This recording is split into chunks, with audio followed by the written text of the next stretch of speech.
नमस्कार दोस्तों। एक पुरानी कहावत है, सैया भये कोतवाल तो डर काहेगा।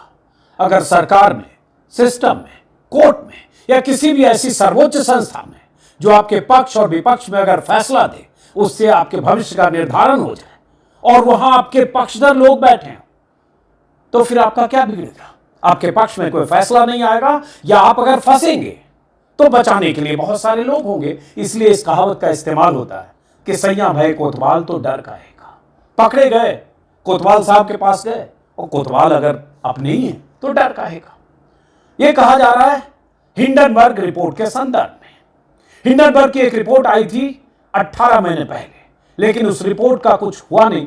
शोर शराबा हुआ, शेयर बाजार में बाजार ध्वस्त हुआ, कई हफ्तों तक बाजार में हलचल भूचाल, लेकिन उसके बाद एक तरह से कहें तो उस मामले में अडानी समूह को क्लीन चिट और अडानी की सेहत पर कोई खास फर्क पड़ा नहीं। लेकिन हिंडनबर्ग ने फिर एक रिपोर्ट जारी की है और एक नया खुलासा किया।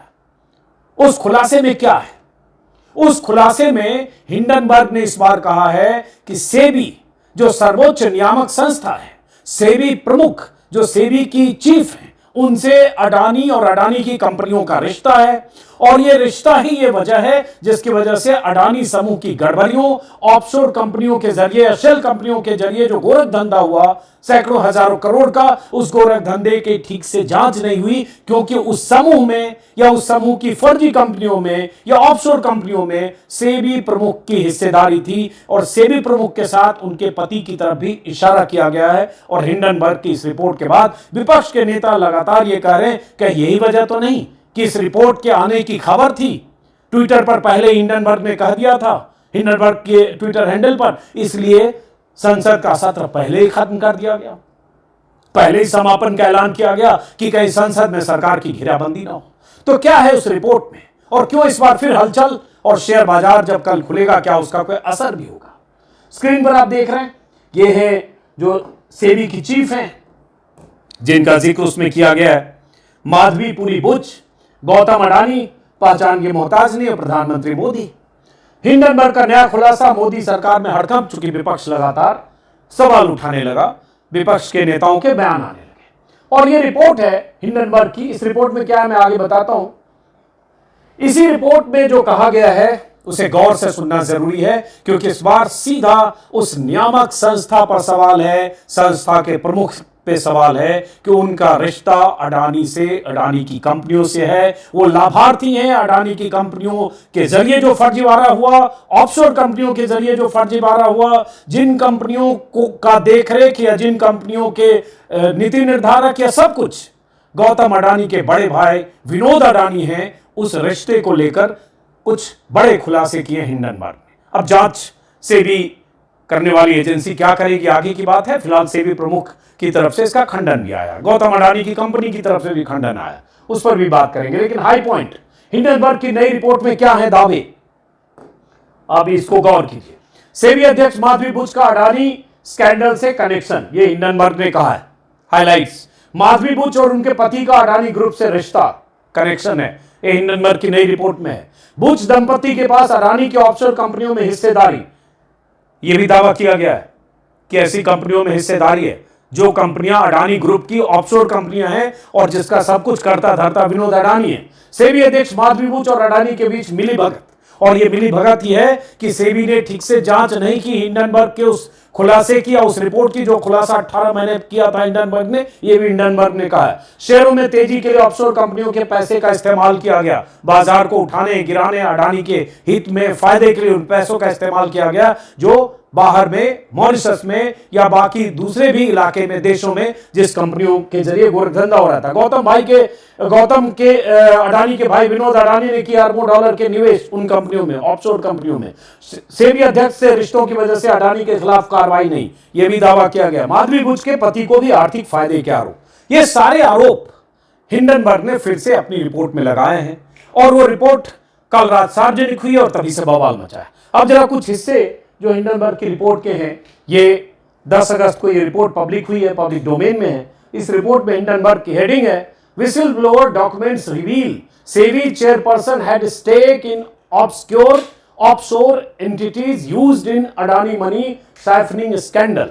मतलब विसिल ब्लोअर के डॉक्यूमेंट से यह पता चला है कि सेबी चीफ का स्टेक था ऑफशोर कंपनियों में, ऑफशोर एंटिटीज में, जिसका इस्तेमाल अडानी के जो मनी की साइफनिंग स्कैंडल की जो कहानी थी उसमें उसका इस्तेमाल किया गया। और ये बड़ी रिपोर्ट फिर से हिंडनबर्ग ने छापी है, उसकी वेबसाइट पर मौजूद है और उसमें विस्तार से उसने इस्तेमाल किया, आरोप लगाया है कि उनकी रिपोर्ट को क्यों दबाया गया और उस पर कार्रवाई क्यों नहीं हुई। और कुछ नए डॉक्यूमेंट और कुछ पेपर्स हिंडनबर्ग ने अपनी रिपोर्ट में नीचे ऐड किए हैं। गौतम अडानी और माधवी बुच की तस्वीर है और मैं हेडिंग अगर ऊपर पढ़े और उसके बाद मैं थोड़ा इसके कुछ हिस्से बताता हूं, जिसमें हिंडनबर्ग ने कहा background 18 months since our Adani report, SEBI has shown a surprising lack of interest in Adani's alleged undisclosed web of Mauritius and offshore cell entities.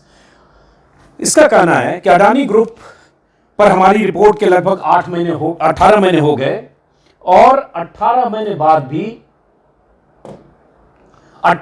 बाद भी जो सबूत पेश किए गए थे हमारी तरफ से, उस सबूत के मुताबिक कॉर्पोरेट इतिहास का सबसे बड़ा घोटाला था, लेकिन उसके बाद भी सेबी ने कोई कार्रवाई नहीं की। यह हिंडनबर्ग ने आरोप लगाया। हिंडनबर्ग ने आरोप लगाया अपनी रिपोर्ट में कि हमारी रिपोर्ट ने ऑफशोर, मुख्य रूप से मॉरिशस बेस्ड शेल एंटिटीज के एक जाल का खुलासा किया था, जिसका इस्तेमाल अरबों डॉलर के undisclosed related property transaction, undisclosed investment और स्टॉक मैनिपुलेशन के लिए किया गया। ये फिर से आरोप लगाया, लेकिन इस बार खास बात यह है कि इस आरोप की जद में सेबी चीफ माधवी बुच है। हिंडनबर्ग की तरफ से कहा गया है कि गौतम अडानी के भाई विनोद अडानी की तरफ से अरबों डॉलर या बहुत बड़ा धन ऑफशोर फंड में लगाया गया और जिसमें माधवी बुच और उनके पति के पास कुछ कंपनियों की हिस्सेदारी थी। विनोद अडानी अडानी समूह की कंपनियों के अध्यक्ष हैं, जो आप जानते हैं, और कई आरोप लगाए हैं, जिसमें कहा गया है कि माधवी बुच की हिस्सेदारी तो है ही और वही वजह है कि कंपनी की सालाना कमाई माधवी की सालाना सैलरी से कई गुना ज्यादा है, जिसमें उनकी हिस्सेदारी है। अडानी कनेक्शन का जिक्र करते हुए कहा गया है कि माधवी बुच और उनके पति धवल बुच ने बरमूडा और मॉरिशस के फंड में स्टेक लिया। इसमें आईपी प्लस फंड एक ऑफशोर मॉरिशस फंड है, इसके अडानी डायरेक्टर हैं, जिसमें इंडिया इन्फोलाइन के जरिए इसकी स्थापना की गई है। दोनों फंड का इस्तेमाल गौतम अडानी के भाई विनोद अडानी ने किया। इसमें दावा किया गया सेबी में अहम पद पर होते हुए माधवी ने अपने प्राइवेट अकाउंट से यूनिट बेचने के लिए इस फंड को ईमेल किया। रिपोर्ट में दावा किया गया कि इन्हें सेबी की अडानी से मिलीभगत हो सकती है, इसलिए सेबी ने अडानी ग्रुप से जुड़े ऑफशोर शेयर होल्डर्स के खिलाफ एक्शन नहीं लिया। और इसी में कहा गया है कि Blackstone real estate investment trust की एक बड़ी इन्वेस्टर है। माधवी के सेबी में रहने के दौरान ही उनके पति धवल बुच को ब्लैकस्टोन कंपनी में सीनियर एडवाइजर नियुक्त किया गया। इसमें दावा किया गया कि धवल ने फंड, रियल एस्टेट और किसी कैपिटल मार्केट फर्म में कोई काम नहीं किया था। इस क्षेत्र में उनका कोई अनुभव नहीं था। इसके बावजूद वो ब्लैकस्टोन से जुड़े। आरोप में कहा गया है रिपोर्ट में कि माधवी बुच की लीडरशिप में सेबी ने ऐसे कई रेगुलेटरी बदलावों को पास किया जिससे REITs को फायदा हुआ।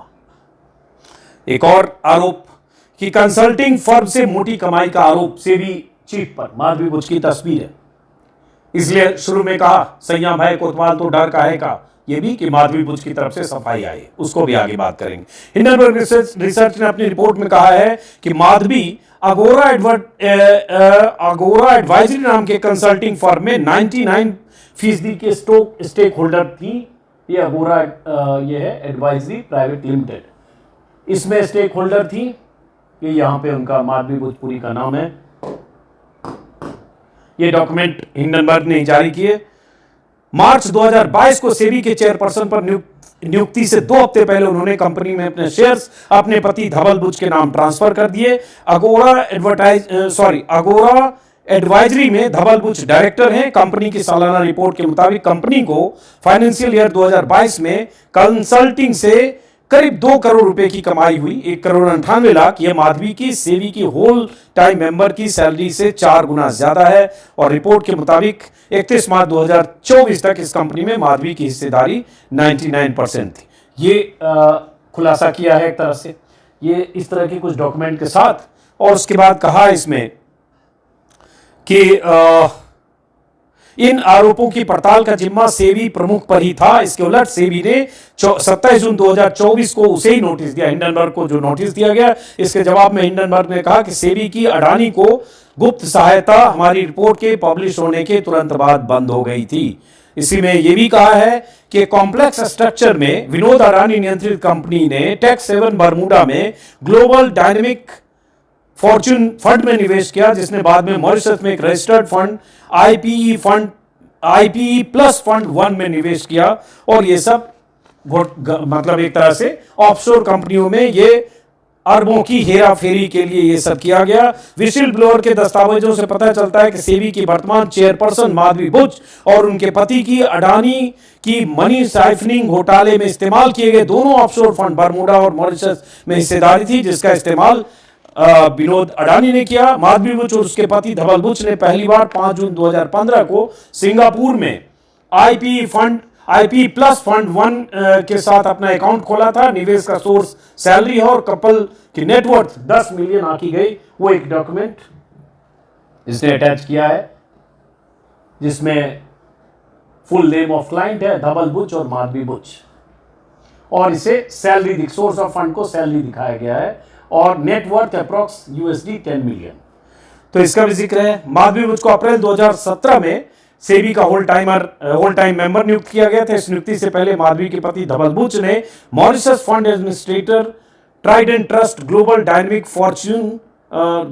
डायनेमिक अपॉर्चुनिटीज फंड में निवेश के संबंध में ईमेल किया था। ईमेल में धवल बुच ने खातों को संचालित करने के लिए अधिकृत एक मात्र व्यक्ति होने का अनुरोध किया था। हिंडनबर्ग ने कहा, ऐसा लगता है कि राजनीतिक रूप से संवेदनशील नियुक्ति से पहले संपत्ति को अपनी पत्नी के नाम से हटा दिया गया। जब वो चीफ बनी सेबी की, उससे पहले ये मेल करके उनको हटा दिया गया ताकि ये लगे कि वो उनके पति उस फंड को या उस खाते को ऑपरेट कर रहे हैं। तो इस तरह से एक आरोप फिर से लगाया है, लेकिन यह आरोप इस बार अब सीधे सेबी प्रमुख पर है। और सेबी प्रमुख या सेबी पर ही आरोप लगे थे, विपक्ष के आरोप थे कि सेबी ने ठीक से जांच नहीं की अडानी के उन मामलों की, और उसके बाद उसकी वजह है कि उस पर पूरी लीपापोती हुई और सुप्रीम कोर्ट तक से, चूंकि सेबी ने जांच करके सुप्रीम कोर्ट में नहीं दी अपनी रिपोर्ट, जैसी रिपोर्ट देनी चाहिए, हिंडनबर्ग के रिपोर्ट का इन्फ्लुएंस है या विपक्ष के नेता का। विपक्ष के नेताओं का आज प्रेस कॉन्फ्रेंस भी, संजय सिंह ने प्रेस कॉन्फ्रेंस किया, जयराम रमेश ने लंबा बयान दिया, वो भी आपको दिखाते हैं।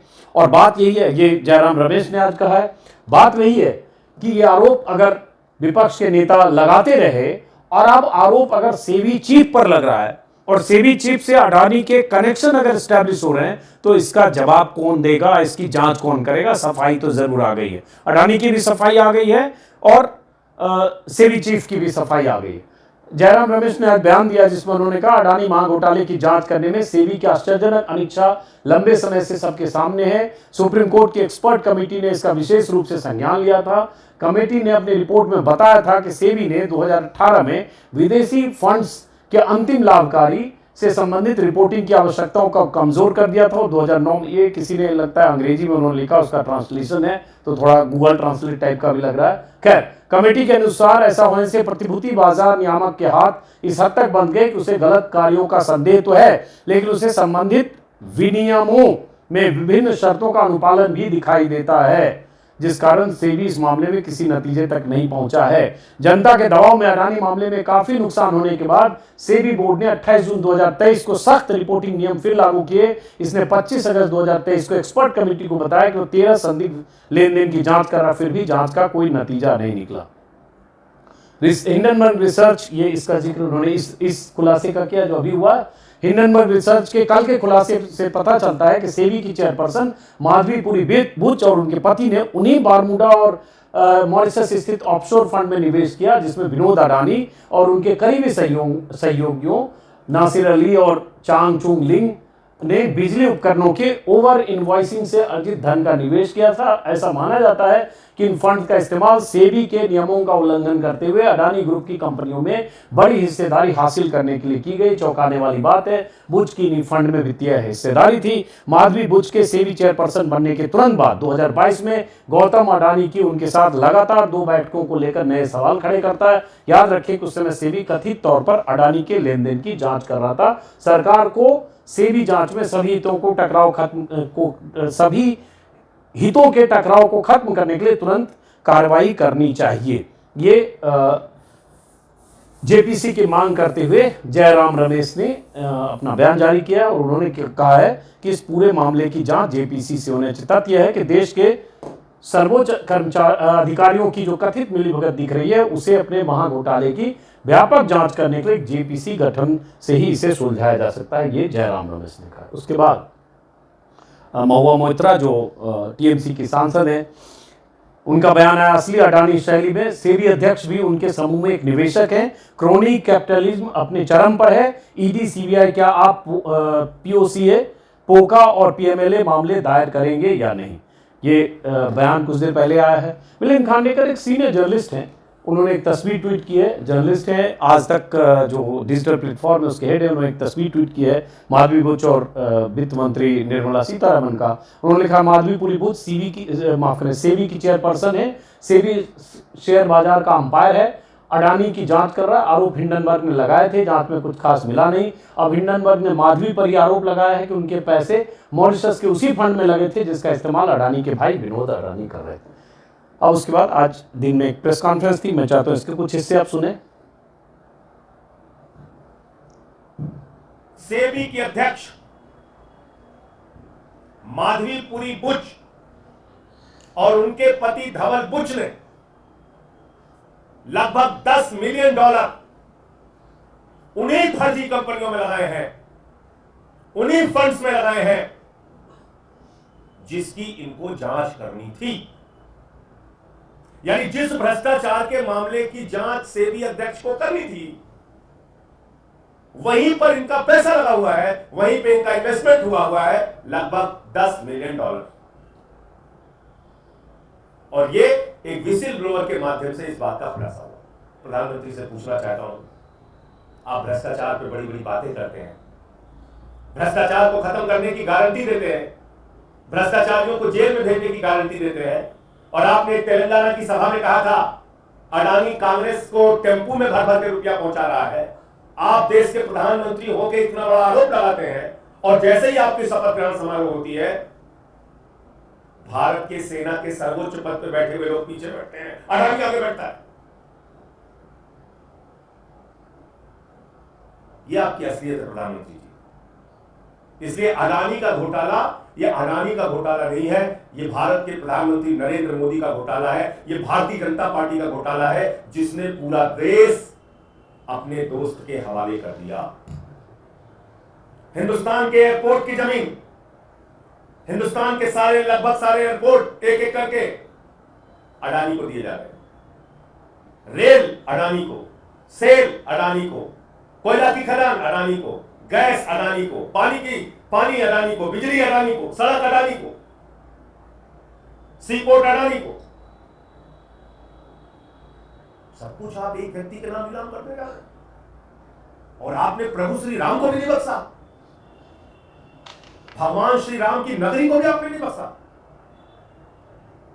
जो जमीन भारतीय सेना के लिए आरक्षित थी, 13,000 एकड़ जमीन आपने उठा के अपने दोस्त अडानी को दे दिया, अयोध्या में, प्रभु श्री राम की नगरी में। चलिए बरं, तो ये संजय सिंह का आरोप है। प्रेस कॉन्फ्रेंस किया था उन्होंने। ये तो आपको पता ही होगा कि कैसे संजय सिंह सबसे मुखर थे अडानी के मुद्दे पर, और संसद में पिछली बार जब पिछले दिसंबर जब वो अडानी का मामला आया था पिछले साल, तो मोदी अडानी भाई भाई के नारे लगाए थे।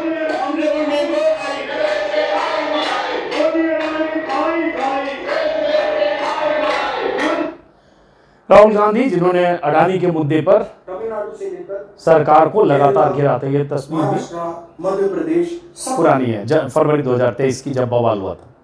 एक नाम सब जगह हमें सुनने को मिला। अदानी,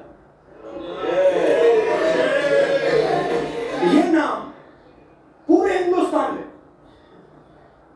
केरल में, तमिलनाडु में, महाराष्ट्र, कर्नाटका, हिमाचल, कश्मीर, सब जगह अदानी अदानी अदानी अदानी अदानी।